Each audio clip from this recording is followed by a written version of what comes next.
December ni som ni pahni kan lo thleng ta a zin kar thing ek lang kan ri hem mai chain saw tha to a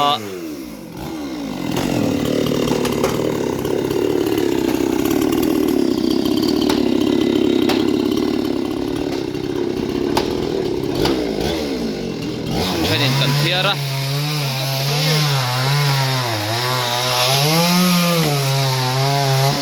thenin an ek sung boka hay ex serviceman panhi kan kola an sak em ani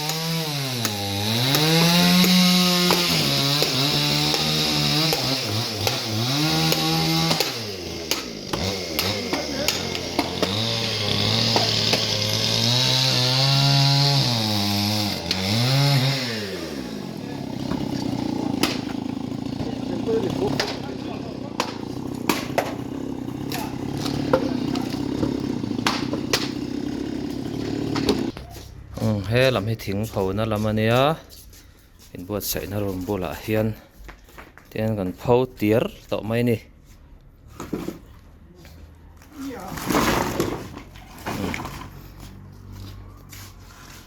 chuanin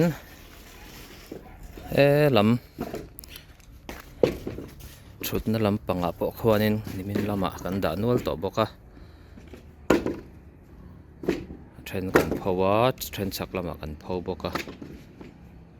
Christmas le kum thar chumin dai to mai theini kan e chin ringot kan pho chin ringot po hian